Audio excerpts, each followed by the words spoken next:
சித்ரா. எனக்கு வந்து 2வது குழந்தை, 8 வருஷமாக குழந்தையே இல்லாமல் இருந்துச்சு. அங்கிள் ப்ரேயர் பண்ணாங்க, உன் பிரியாசத்தை நீ சாப்பிடுவேன்னு சொன்னாங்க. அதே வச்சு நான் ப்ரேயர் பண்ணியிருந்தேன். அதே எனக்கு பொன் குழந்தை தான் வேணும்னு கேட்டது. எனக்கு ஃபஸ்ட்டு பையன், அதே போல் எனக்கு பெண் குழந்தைய கொடுத்தாரு. கர்த்தருக்கு கூட பிரைஸ் லார்ட். என் பேர் தேவி, நான் சென்னையிலேருந்து வரேன். ஒரு ஃபியூ மந்த்ஸ்க்கு முன்னாடி பிரதர் கிட்ட ஜாம் பண்ண போகும்போது கடவுள் பேசினாங்க, நீ இதுலேயும் பெரிய காரியத்தை நீ பார்ப்ப மகளே அப்படின்னு சொன்னாங்க. லாஸ்ட் மந்த் நான் இங்கே வரும்போது ஆஃபீஸில் பயங்கர ப்ராப்ளம்ஸோடு வந்தேன்.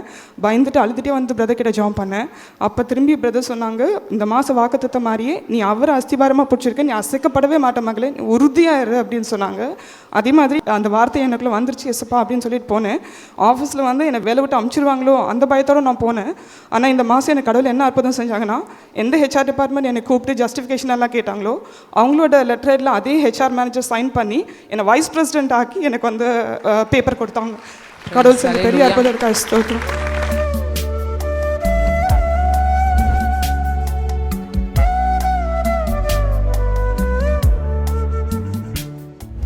கிறிஸ்துவுக்குள் மிகவும் பிரியமான எனதர்மை சகோதர சகோதரிகளை, நம்மை சிருஷ்டித்தவரும் நம்மை உண்டாக்கினவரும் நம்மை ஒருபோதும் மறந்து போகாதவருமாகிய இயேசு கிறிஸ்துவின் இணையற்ற நாமத்தினாலே உங்கள் எல்லாரையும் வாழ்த்தி ஆசீர்வதிக்கிறேன். அல்லேலூயா. இந்த நாளிலும் ஆண்டவருடைய பாதப்படியிலே அமர்ந்து என் பிள்ளைகளுக்கு நீர் என்ன மங்கள வார்த்தை சொல்லுகிறேன், என்ன வார்த்தை சொல்லி என் பிள்ளைகளை ஆசீர்வதிக்க பரலோகம் சித்தம் வைத்திருக்கிறது. தேவ சமூகத்திலே நான் ஜெபத்திலே தரித்திருந்த பொழுது கர்த்தர் இன்றைக்கு நம்மை ஆசீர்வதிப்பதற்காக நமக்கு கொடுத்த மங்கள வார்த்தை லூக்கா எழுதின சுவிசேஷம் 4ஆம் அதிகாரம் 22வது வசனம். எல்லாரும் அவருக்கு நற்சாட்சி கொடுத்து அவருடைய வாயிலிருந்து புறப்பட்ட கிருபையுள்ள வார்த்தைகளை குறித்து ஆச்சரியப்பட்டு இவன் யோசேப்பின் குமாரன் அல்லவா என்றார்கள். எல்லாரும் அவருக்கு நற்சாட்சி கொடுத்து.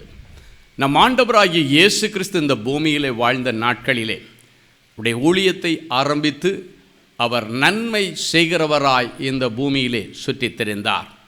தன்னுடைய 30 வயது வரைக்கும் தன் குடும்பத்திற்கு நன்மை செய்து தன்னுடைய குடும்பத்திலே ஒரு பொறுப்புள்ள பிள்ளையாக ஆண்டவர் செயல்பட்டார். 30வது வயதிலே ஆண்டவருடைய அநாதி தீர்மானத்தின்படி அதுவரைக்கும் தன்னுடைய குடும்பத்திற்கு நன்மை செய்த ஆண்டவர் ஜனங்களுக்கு நன்மை செய்யும்படி நம்பிக்கையோடு தன்னுடைய ஊழியத்தை ஆரம்பிக்கிறார். அவர் யாருக்கும் கெடுதல் பண்ணினார் என்று யாரும் சொல்ல முடியாது. எல்லாருக்கும் அவர் நன்மை செய்தார். நாயன் ஒரு விதவை தன்னுடைய பிள்ளை இன்னும் கொஞ்ச நேரத்தில் கொண்டு அடக்கம் பண்ணிட்டார். அதன் பிறகு பிள்ளையுடைய முகத்தை கூட பார்க்க முடியாது என்கிற நிலைமையில் கடைசியாக தன்னுடைய பிள்ளையுடைய முகத்தை ஒரு முறை பார்த்துவிட்டு கடைசியாக வீட்டுக்கு வரலாம் என்று அவனை அடக்கம் பண்ண போகிற இடத்திற்கு பின்னாலே அழுது கொண்டு அந்த பிள்ளையுடைய சடலத்திற்கு பின்னாலே ஓடிக்கொண்டிருக்கிறாள். அவருடைய புருஷன் ஏற்கனவே மரித்து போய்விட்டார். இருந்த ஒரே நம்பிக்கை தன்னுடைய பிள்ளை. இந்த வாலிப மகனும் மரித்து போன விதத்தில் எனக்கு யார் ஆறுதல் சொல்ல உண்டு, இந்த காரியத்தில் எனக்கு யார் ஆறுதல் செய்வார்கள்? கண்ணீரோடு வாழ்க்கையிலே நம்பிக்கை இழந்த நிலைமையிலே தன்னுடைய பிள்ளையுடைய கடைசி சடங்குகளுக்காக பிள்ளையுடைய சடலத்திற்கு பின்னாலே போய் கொண்டிருக்கிறார். இயேசு அந்த வழியாக வந்தார். அந்த விதவையினுடைய கண்ணீரை பார்த்தார். இருந்த ஒருவரும் கூட இவளை விட்டு எடுக்கப்பட்டா என் மகன் ரொம்ப கஷ்டப்படுவாளே என்று சொல்லி அடுத்தவருடைய கஷ்டத்தை புரிந்து கொள்ளுகிறவர் நம்முடைய ஆண்டவர். அந்த ஏழை விதவையினுடைய கஷ்டத்தை அவள் புரிந்து கொண்டார். அந்த சூழ்நிலையில் அவளுக்கு ஏதாவது மாற்று ஏற்பாடு, ஒரு நல்லது செய்யணும்னு சொல்லி ஆண்டவர் விரும்பி அந்த சடலத்தின் மீது தன்னுடைய கையை வைத்தார். அந்த சடலத்தை சுமந்து கொண்டு வந்தவர்கள் நின்றார்கள். ஒரே வார்த்தை தான் சொன்னார், வாலிபனே எழுந்திரு. அடுத்த நிமிஷத்தில் அவன் சுகம் பெற்று உயிரோடு எழும்பி அந்த தாயினுடைய கண்ணீரை துடைத்து அந்த தாய்க்கு நன்மை செய்தார். அது மாத்திரமல்ல, ஒரு ஜெப ஆலய தலைவனுடைய பிள்ளை, வாழ வேண்டிய வயசு 12 வயசில் வியாதியின் கொடூரத்தில் விழுந்து கிடக்கிறாள். எப்பொழுது வேண்டுமானாலும் மரணம் வரலாம் என்கிற சூழ்நிலையிலே மருத்துவர்கள் எல்லாம் கைப்பட்டு விட்ட சூழ்நிலையிலே இயேசுவை தேடி அந்த ஜெப ஆலய தலைவன் வருகிறான். தன் நிலைமையை சொல்லுகிறான். என் பிள்ளை சின்ன வயசியா, 12 வயசு பிள்ளை, மரணத்தின் விளிம்பில் கிடக்கிறாள். மருத்துவர்கள் எல்லாம் கைவிட்டு விட்டார்கள். ஷாவின் விளிம்பில் இருக்கிற என் பிள்ளையை காப்பாற்ற உம்மை அல்லாமல் வேறு யாராலும் உதவி செய்ய முடியாது. நான் நம்பிக்கையோடு உம்மை தேடி வந்திருக்கிறேன் ஆண்டவரே, எனக்கு உதவி செய்யும் என்று வந்த பொழுது அந்த பிள்ளையை காப்பாற்றுவதற்காக இயேசு போகிறார். வழியில் இன்னொரு நன்மை செய்கிறாள். 12 வருஷமா பெரும்பாடு உள்ள ஒரு ஸ்திரீ தன்னுடைய சொத்தெல்லாம் வித்து செலவு பண்ணி அந்த தீராத உதிரப்போக்கில் கொஞ்சம் கூட சுகம் இல்லாமல் மனவேதனையோடு நான் சாகிறது வரைக்கும் இந்த கொள்ளை நோயிலே கஷ்டப்பட்டு தான் சாக வேண்டுமா என்கிற கேள்விக்குறியோடு இருக்கும் பொழுது இயேசு ஜெப ஆலய தலைவனுடைய வீட்டிற்கு போகிற வழியிலே இயேசு வருகிறதை குறித்து கேள்விப்பட்டு ஓடி போய் அவருடைய வஸ்திரத்தை தொட்டாள். அடுத்த நிமிஷத்தில் அவருடைய வியாதி சுகமானது. 12 வருஷ பிரச்சனைக்கு முடிவு கொடுத்து அவளை சுகப்படுத்தி அவளுக்கு நன்மை செய்துவிட்டு அந்த இடத்தை விட்டு புறப்பட்டு இந்த ஜெப ஆலய தலைவனுடைய வீட்டிற்கு போவதற்குள்ளால அங்கிருந்து ஒரு துர்ச்செய்தி வருகிறது. பிள்ளை செத்து போய்விட்டது. இனி போதகரை வருத்தப்படுத்த வேண்டாம். தகப்பனுடைய இருதயம் உடைந்து போய்விட்டது. இயேசு கிறிஸ்து வருவதற்குள்ளால எப்படியாவது என் பிள்ளை உயிரோடு இருப்பா, இயேசு வந்து எப்படியாவது என் பிள்ளையை சுகப்படுத்துவார் என்கிற நம்பிக்கையோடு இருந்த அந்த ஜெப ஆலய தலைவனிடத்தில் இருந்த கொஞ்ச நம்பிக்கையும் இழந்து போன நிலைமையிலே துக்கத்தோடு இருக்கும் பொழுது அவன் கண்ணீரை துடைத்து, பயப்படாதே, பிள்ளை சாகவில்லை என்று சொல்லி அந்த வீட்டிற்கு போய் அந்த செத்து கிடந்த பிள்ளையை பார்த்து தலிதா கூமி என்று ஒரு சின்ன வார்த்தை சொன்னார். அப்படின்னா என்ன அர்த்தம் தெரியுமா? சிறுபெண்ணே எழுந்திரு என்ற அர்த்தம். அடுத்த நொடிப்பொழுதில் அந்த பிள்ளை உயிரோடு எழும்பி துக்க வீடாயிருந்த அந்த மரண வீட்டிலே ஒரு பெரிய சந்தோஷத்தை கொடுத்து நன்மை செய்தார். அவர் செய்த நன்மைகளை பட்டியல் போட்டால் வேதத்தில் இடம் கொள்ளாது என்று வேதம் சொல்லுகிறது. ஒவ்வொன்றாக அடுக்கிக் கொண்டே போகலாம். இப்படி அவர் நன்மை செய்து சுற்றி கொண்டிருக்கும் பொழுது அவரை குறித்து அநேகர் நற்சாட்சி சொல்லுகிறார்கள். அவரை குறித்து எல்லா இடங்களிலும் பெயர் பிரஸ்தாபப்படுத்துகிறது. இயேசு என்று ஒருவர் இருக்கிறார். அவர் வியாதியஸ்தர்களை குணப்படுத்துகிறார். அவரை கண்டாலே அசுத்த ஆவிகள் ஓடுகிறது. அவரை கண்டாலே எல்லா பேய் பிசாசுகள் அலறிக்கொண்டு ஓடுகிறது. செத்து போனவர்களை அவர் உயிரோடு எழுப்புகிறார். வாழ்க்கையிலே பாவம் செய்தவர்களை மன்னித்தவர்களுக்கு மறுவாழ்வு கொடுக்கிறார். எல்லாருக்கும் அவர் நன்மை செய்கிறார் என்று சொல்லி அவரை குறித்து எல்லாரும் நற்சாட்சி சொல்லிக் கொண்டே இருந்தார்களாம். எல்லாரும் அவருக்கு நற்சாட்சி கொடுத்து அவருடைய வாயிலிருந்து புறப்பட்டு வருகிற கிருபையுள்ள வார்த்தைகளை குறித்து ஆச்சரியப்பட்டார்களாம். இன்றைக்கு இயேசு கிறிஸ்துடைய வாயிலிருந்து வருகிற கிருபையுள்ள வார்த்தைகளை நீங்கள் கேட்டுக்கொண்டிருக்கிறீர்கள். இப்பொழுதும் அந்த கிருபையுள்ள வார்த்தைகள் உங்கள் எல்லாருடைய வாழ்க்கையிலே ஆச்சரியப்படக்கூடிய விதத்திலே ஒரு அற்புதத்தை இன்றைக்கு செய்யும்.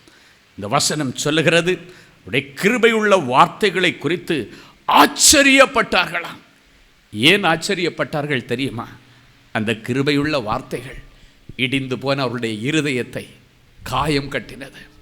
அந்த கிருபையுள்ள வார்த்தைகள் அவருடைய வியாதிகளுக்கு சுகத்தை கொடுத்தது. இந்த கிருபையுள்ள வார்த்தைகள் அவர்களை பிடித்திருந்த அசுத்த ஆவிகளின் கட்டுகளிலிருந்து அவர்களுக்கு விடுதலையை கொடுத்தது. அதன் நிமித்தம் அந்த வார்த்தைகளை கேட்டு அவர்கள் ஆச்சரியப்பட்டார்கள். ஏன் ஆச்சரியப்பட்டார்கள்? வார்த்தை மனுவுருவாகிக்கொண்டே இருந்தது. எங்கெல்லாம் வார்த்தைகளை சொல்லுகிறார்களோ அங்கெல்லாம் அந்த வார்த்தைகள் அவர்களுக்குள்ளால் இருக்கிற எல்லா வேதனையை மாற்றி அவர்களுக்கு விடுதலையை கொடுத்தது. அவருடைய வார்த்தைகளை குறித்து எல்லாரும் ஆச்சரியப்பட்டு என்ன யோசிக்கிறாங்க தெரியுமா? இவர் திடீர்னு வானத்திலிருந்து இறங்கி பொத்துக்கிட்டு இறங்கல. நம்ம கண்களுக்கு முன்பாக இருந்த யோசேப்பின் குமாரன் தானே. இவங்க அப்பாவை நமக்கு தெரியுமே. இவன் ஒரு சாதாரண தச்சு தொழிலாளி தானே. ஒரு தச்சு வேலை செய்கிற ஒரு தகப்பன் யோசேப்புடைய வயிற்றிலிருந்து வந்த பிள்ளை அல்லவா இந்த பிள்ளை என்று சொல்லி எல்லாரும் அவனை குறித்து ஆச்சரியப்பட்டார்கள். ஏன்னா அவங்களுக்கு தெரிய அந்த குடும்பம் ஒரு ஏழ்மையான குடும்பம். அன்னன்னைக்கு வேலை செய்து குடும்பத்தை கழிக்கிற ஒரு ஏழை குடும்பம் இயேசு கிறிஸ்துவுடைய குடும்பம். இந்த குடும்பத்தில் இப்படி ஒரு முத்தா என்று சொல்லி எல்லாரும் ஆச்சரியப்பட்டார்கள். ஆனால் அந்த முத்தை குறித்து ஒருவர் கூட துர்ச்செய்தி சொல்லவில்லை. எல்லாரும் நற்செய்தி சொன்னார்கள். நல்ல சாட்சி அவருக்கு இருந்தது.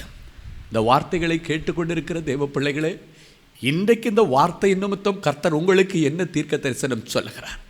நீங்கள் ஒருவேளை ஒரு அற்பமான குடும்பத்திலே பிறந்திருக்கலாம், ஏழை விவசாய குடும்பத்திலே பிறந்திருக்கலாம், உன்னுடைய தகப்பனார் ஒருவேளை கூலி வேலை செய்கிறவராக இருக்கலாம், ஒரு இடத்துல ஒரு பள்ளிக்கூடத்தில் வாட்ச்மேனாக இருக்கலாம், செக்யூரிட்டி கார்டாக இருக்கலாம். யாருக்கு தெரியும், அந்த ஏழை மனுஷனுடைய பிள்ளை ஒரு நாள் உலகமெங்கும் சர்வ சிருஷ்டிக்கும் சுவிசேஷத்தை கொண்டு செல்லுகிற ஒரு சுவிசேஷகனாய் ஏன் மாறக்கூடாது? அந்த ஏழையுடைய வயிற்றிலிருந்து பிறந்த பிள்ளை இந்த தேசத்தை ஏன் ஆளுகை செய்யக்கூடாது?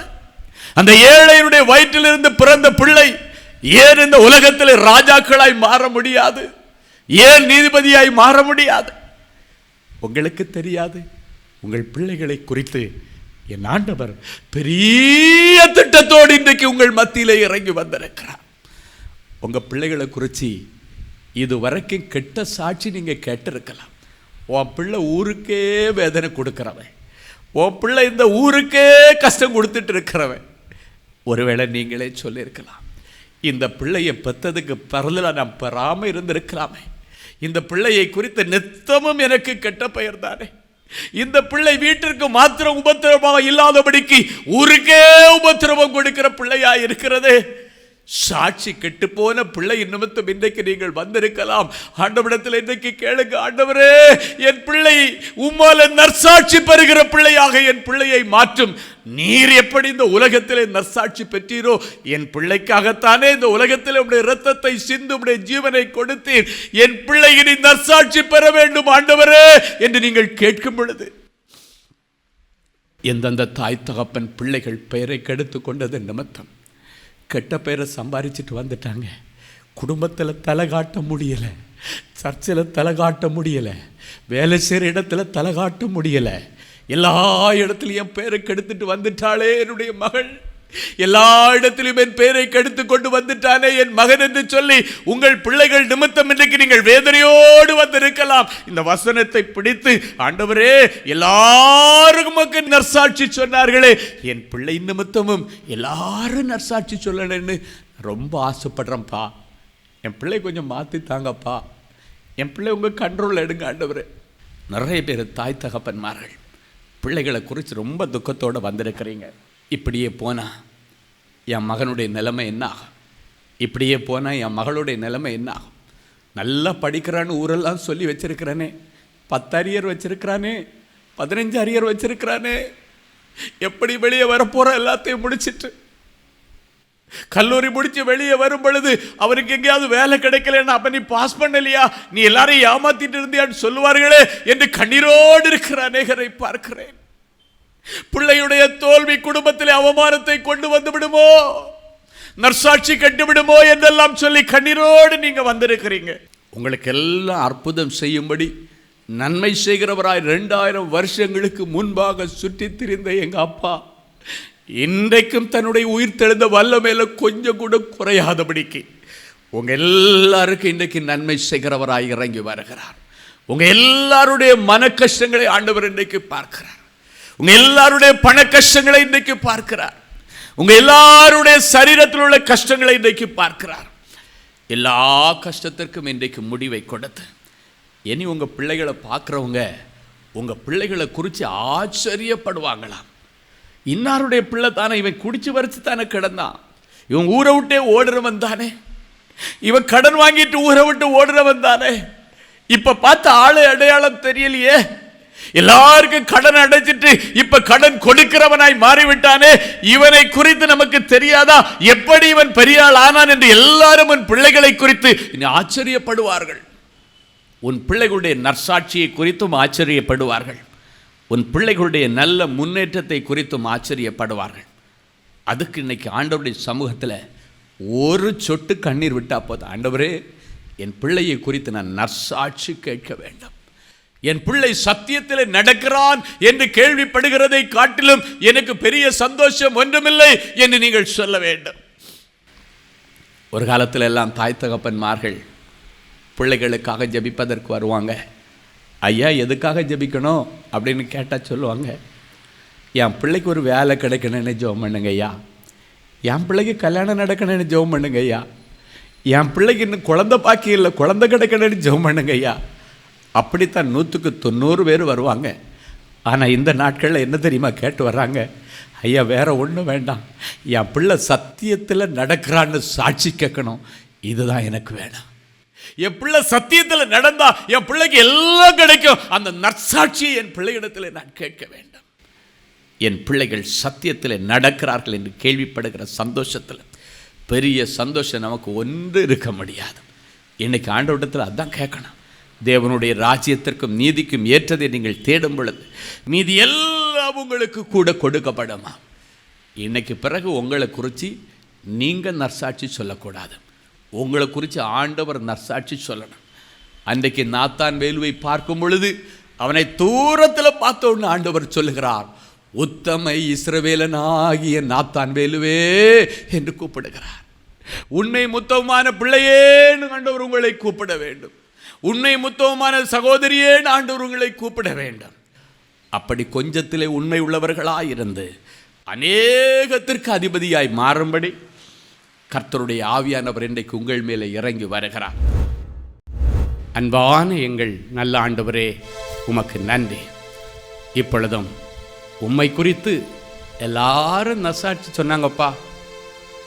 இந்த வார்த்தைகளை நான் கேட்டுட்டு இதுக்கு மேலே என்னை குறித்து அடுத்தவங்க தகாதது பேசாதபடி எல்லாரும் என்னை குறித்து நசாட்சி சொல்லத்தக்கதாக என்னை கல்வாரி திருப்பலிபீடத்திற்கு முன்பாக ஒப்பு கொடுக்கிறேன் ஆண்டவரேன்னு சொல்லுங்க. அப்படியே 2 கரங்களை பரலோகத்திற்கு நேராக விரித்து, ஆண்டவரே நீர் இந்த உலகத்தில் நன்மை செய்கிறவராய் சுற்றி தெரிந்தீர், குற்றமற்ற இரத்தத்தை எங்களுக்காக சிந்தினீர், உம்மை போல நாங்களும் குற்றமற்றவர்களாய் வாழ எங்களை ஒப்பு கொடுக்கிறப்பான்னு சொல்லுங்க. ஆண்டவரை பார்த்து சொல்லுங்க, பிலாத்துனுடைய மனைவி அவர் ஒரு நீதிமான் என்று சொல்லி அனுப்பினாள். நீங்கள் ஆண்டவர்கிட்ட கேளுங்க, ஆண்டவரே என்னை சுற்றி இருக்கிறவங்க என்னை ஒரு நீதிமானா பார்க்க எங்களை நீங்கள் மாற்றும்படி சிலுவைக்கு அடியிலே நான் வந்து நிற்கிறேன்னு சொல்லுங்க. பிலாத்து சொன்னான், உன்னை விடுவிக்கணும்னால நான் விடுவிக்கலாம், உன்னை தண்டனைக்கு ஒப்பு கொடுக்கணும்னால நான் ஒப்பு கொடுக்கலாம்.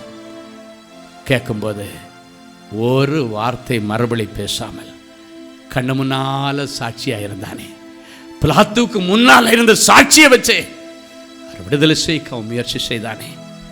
அப்பா, என்னை சுற்றி இருக்கிற என்னுடைய குடும்பத்திற்கு முன்னால் நான் நேரடியாக ஒரு லைவ் விட்னஸாக சாட்சியாக இருக்க நான் விரும்புகிறேன்ப்பா. என் நண்பர்கள் முன்னால் நான் சாட்சியாக இருக்க விரும்புகிறேன்ப்பா. என் தாய் தகப்பன் முன்னால் சாட்சியாக இருக்க விரும்புகிறேன். என் மனைவிக்கு முன்னால் நான் சாட்சியாக இருக்க விரும்புகிறேன். என்னை ஏற்றுக்கொள்ளும் என்று சொல்லுங்க. பரிசுத்த பிதாவே, ஒப்பு கொடுத்த என் பிள்ளைகளுடைய வாழ்க்கையிலே இன்றைக்கு ஒரு மாற்றத்தை தாரும். அர்ப்பணித்த என் பிள்ளைகளுடைய வாழ்க்கையிலே இன்றைக்கு ஒரு அற்புதம் நடக்கட்டும். இன்றைக்கு உங்களை பரிசுத்தம் பண்ணி கொள்ளுங்கள். நாளைக்கு கர்த்தர் அற்புதம் செய்வார் என்று சொன்னீரே. இப்பொழுது எந்தெந்த பிள்ளைகள் தங்களை முழுமையாக ஒப்பு கொடுத்து ஆண்டவரே என்னை மன்னியும் என்று கதறுகிறார்களோ அவர்கள் ஒவ்வொருவர் மேலும் உம்முடைய தழும்புகளிலிருந்து வழிந்தோடுகிற இரத்த துளிகள் இப்பொழுது விழுந்து இவர்களை சுத்திகரிக்கிறதற்காய் ஸ்தோத்திரம். பரிசுத்தத்தின் தேவன் தாமே இவர்களை முற்றிலும் பரிசுத்தப்படுத்தும். இவர்கள் ஆவி, ஆத்துமா, சரீரம் முழுவதும் கர்த்தராகிய இயேசு கிறிஸ்துவின் வருகையிலே குற்றமற்றதாக காக்கப்படுவதாக. இப்பொழுது தங்களை பரிசுத்தம் பண்ணி கொண்ட பிள்ளைகள் இன்றைக்கு என்ன அற்புதத்தை எதிர்பார்த்து வந்திருக்கிறார்களோ அத்தனையும் என் பிள்ளைகளுக்கு செய்யும். இவர்கள் மன விருப்பத்தின்படியே இவர்களுக்கு தந்தருளி ஆலோசனைகளை எல்லாம் நிறைவேற்றும். நற்சாட்சி பெற்ற பிள்ளைகளாக என் பிள்ளைகளை மாற்றும். இயேசுவின் மூலம் பிதாவே, ஆமென். அன்பு தேவனுடைய பிள்ளைகளே, இந்நிகழ்ச்சியின் மூலம் நீங்கள் பெற்றுக்கொண்ட ஆசீர்வாதங்களையும் உங்கள் ஜெப விண்ணப்பங்களையும் அனுப்ப வேண்டிய முகவரி: தேவனின் அன்பு ஊழியங்கள், எண் 340B/1A, 3B1 Vinayak avenue, OMR road, Okkiyam, Thoraipakkam, Chennai 600097. இது இந்தியன் ஆயில் பெட்ரோல் பங்க் எதிரில் அமைந்துள்ளது மற்றும் காக்னிசன்ட் டெக்னாலஜி சொல்யூஷன்ஸ் அருகிலும் அமைந்துள்ளது. மின்னஞ்சல் prayer@godsloveministries.co.in. எங்களது இணையதளம் www.godsloveministries.co.in. மேலும் 24 மணி நேர ஜெப உதவிக்கு 04454479999 மற்றும் 9941950999 என்ற எண்களுக்கு தொடர்பு கொள்ளுங்கள். கர்த்தர் தாமே உங்களை ஆசீர்வதிப்பாராக.